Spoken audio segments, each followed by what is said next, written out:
Vamos ao noticiário político dessa semana agitada na Paraíba. Arimatea Souza está aqui conosco. Ari, mais um deputado é mencionado nessa 7ª fase da Operação Calvário. Boa noite. Boa noite, Anchieta. Boa noite, Mônica. Boa noite, telespectador. Sim, o desdobramento aí dessa fase 7 da Operação Calvário trouxe à tona mais trechos do depoimento do Daniel Gomes. Só recordando, Daniel Gomes é o controlador dessa organização social chamada Cruz Vermelha Brasileira.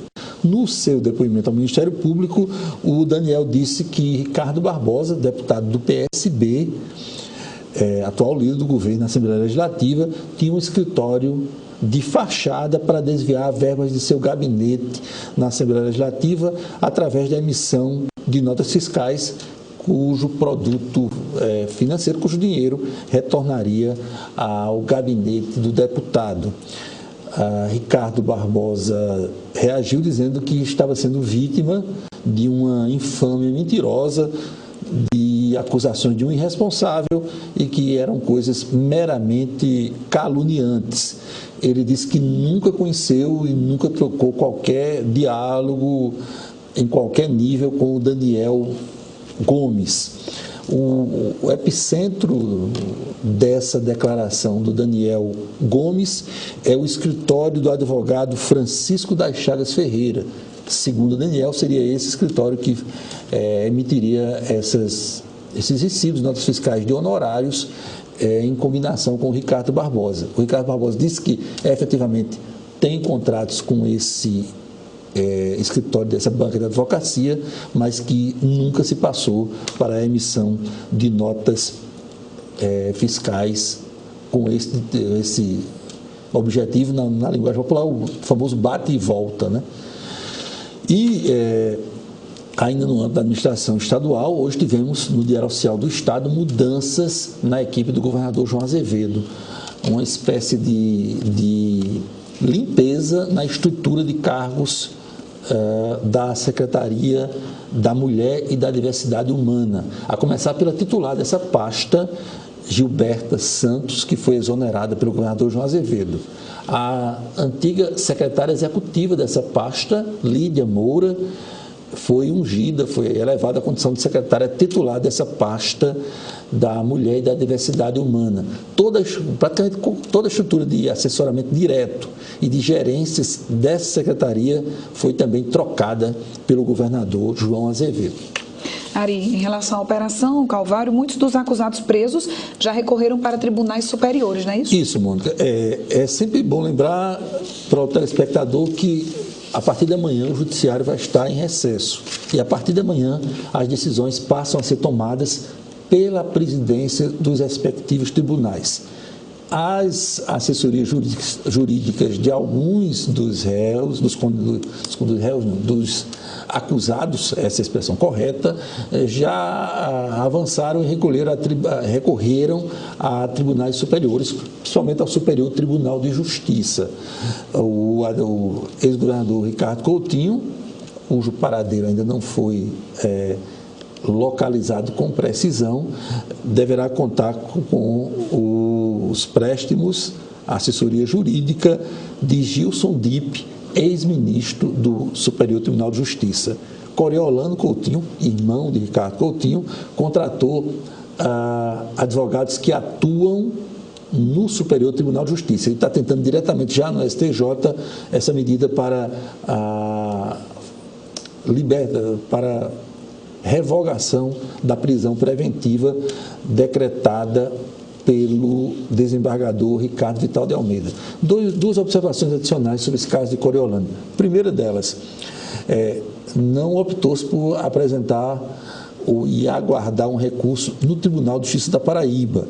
Eventualmente, esses recursos, a partir de amanhã, serão apreciados não pelo relator desse caso, o desembargador Ricardo Vital, mas sim pelo presidente do TJ, Márcio Murilo da Cunha Ramos. A opção foi ir também ou simultaneamente a Brasília.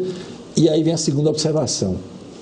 2 dos advogados contratados por Coriolano Coutinho são filhos de um ministro do STJ. Coisas do Brasil que não se concebe. 2 filhos do ministro Otávio João Noronha, eles atuam no STJ. Salta à vista que é uma incompatibilidade. É claro, presumo que os feitos que tem a relatoria do pai não são, os filhos não se habilitam nesses processos. Mas mesmo assim, no próprio tribunal é algo pouco recomendável. No mínimo antiético. No mínimo antiético. E aguarda-se aí a manifestação dos tribunais superiores. Se essas decisões não saírem ainda hoje ou amanhã no primeiro turno, aí a apreciação desses habeas corpus será feita pela presidência do Superior Tribunal de Justiça.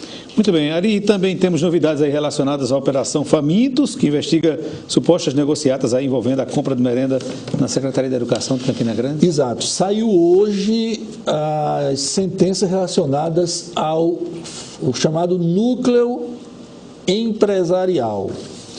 Só para situar o telespectador, o direcionamento da investigação do Ministério Público Federal vislumbra 3 núcleos nessa operação Famintos.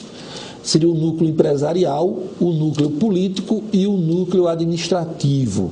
Hoje, as sentenças dizem respeito ao núcleo empresarial.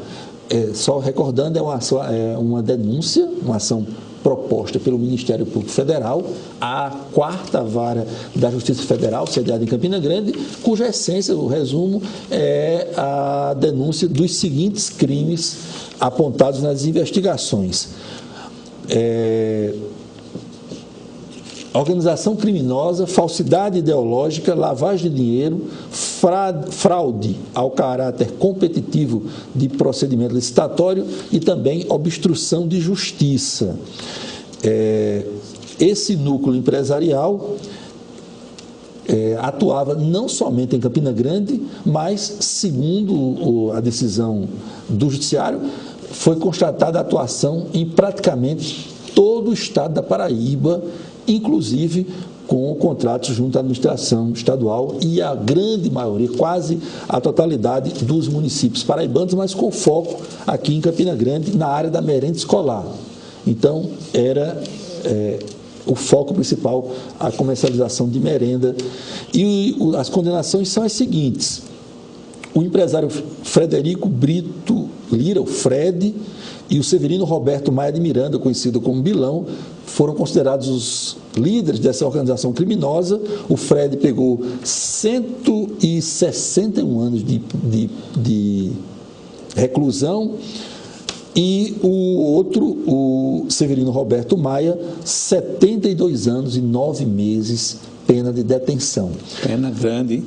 No caso do Fred, hoje, ele conseguiu a liberdade, antes da divulgação dessas decisões, ele havia conseguido, em nível de Brasília, a liberdade, ele que está recolhido à unidade prisional em João Pessoa. Ele obteve essa medida para ser libertado, mas hoje já tem esse fato novo aí da condenação, deverá ser objeto de outra demanda de seus advogados a recorrer em liberdade dessa sentença, que é sentença de 1º grau. Os outros 13 condenados são Luiz Carlos Ferreira de Brito Lira, Flávio Souza Maia, Rosildo de Lima Silva, Renato Faustino da Silva, Cátia Soênia Macedo Maia, Marco Antônio Quirino da Silva, Arnóbio Joaquim Domingos da Silva, Josivan Silva, Ângelo Felizardo do Nascimento, Pablo Alisson Leite Diniz, Licélio de Brito Júnior, André Nunes de Oliveira Lacé e Severino França de Macedo Neto. As penas desses outros casos variam de 5 anos de reclusão até 42 anos de reclusão, afora os 2 principais, cujas penas são bastante alongadas. Um de 72 anos e outro de 161 anos de reclusão. Muito alongado. Bem, vamos a Brasília, no dia de encerramento das atividades do ano no Congresso Nacional. Napoleão de Castro. Meu abraço, cumprimentos a você e a toda a equipe, voltando de Brasília nesta quinta-feira que marca o encerramento dos trabalhos em nível de Congresso Nacional. Depois da aprovação na última terça-feira do Orçamento da União, regimentalmente o Congresso, Senado e Câmara podem a partir de hoje entrar no recesso parlamentar. Apenas comissões especiais e 2 comissões de recesso no Senado e também na Câmara e mais a Comissão Especial da Reforma Tributária criada, unindo as 2 casas, que terá o senador Roberto Rocha, do estado do Maranhão, como presidente, ele é do PSDB, e o deputado Hildo Rocha, do MDB, também do Maranhão, como vice-presidente, e o paraibano Agnaldo Ribeiro como relator. Essa comissão vai ter trabalhos para ouvir autoridades e especialistas na área tributária, inclusive tem sessão marcada para a próxima segunda-feira aqui no Congresso Nacional. E o fechamento do ano legislativo. O presidente do Congresso, Davi Alcolumbre, fez um balanço.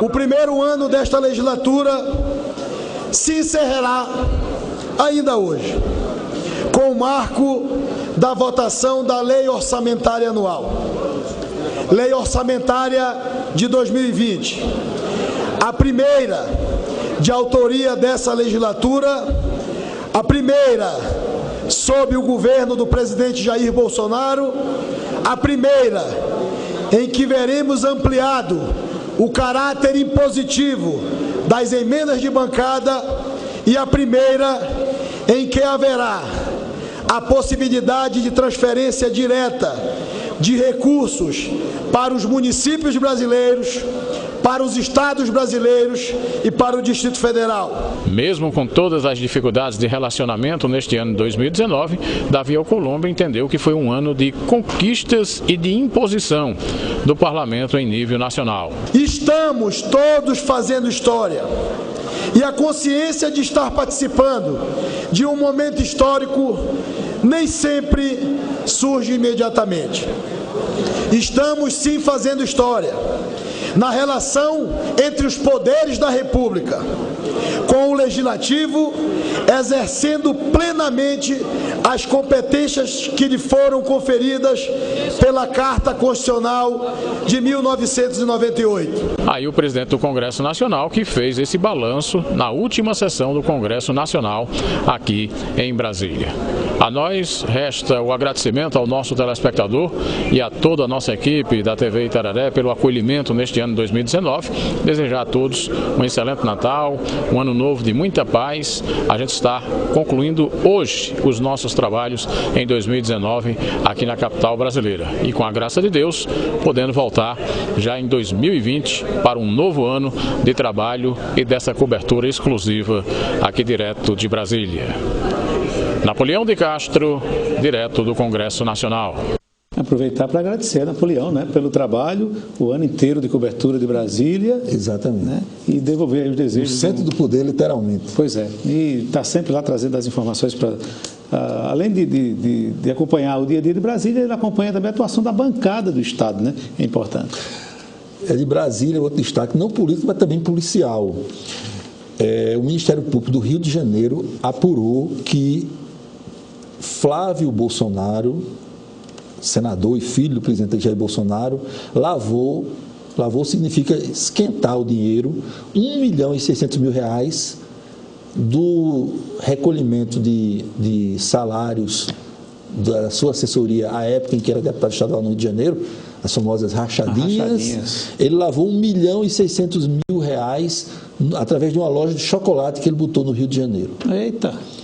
E o próprio Flávio Bolsonaro, através da sua assessoria jurídica, ingressou hoje no Supremo Tribunal Federal, tentando novamente, ou requerendo, suspender a investigação do Ministério Público do Rio de Janeiro em relação a esse episódio das rachadinhas, à época em que ele era deputado estadual no Rio de Janeiro. Lembrando que na vez anterior ele conseguiu isso através do ministro Dias Toffoli do Supremo Tribunal Federal. Aquela decisão monocrática de Dias Toffoli era para evitar que essa coisa andasse, né? Essa parte de hoje já não ia sair. Foi revogada pelo colegiado, pelo Pleno do Supremo, e novamente na véspera do recesso do Supremo foi protocolado um novo pedido nessa direção. Até porque já se sabe quem vai ficar no recesso, né, Maté? Pois é, aguardar. Pois é. Boa noite, Ari. Muito boa noite. Ok, hora de mudar de assunto. Vamos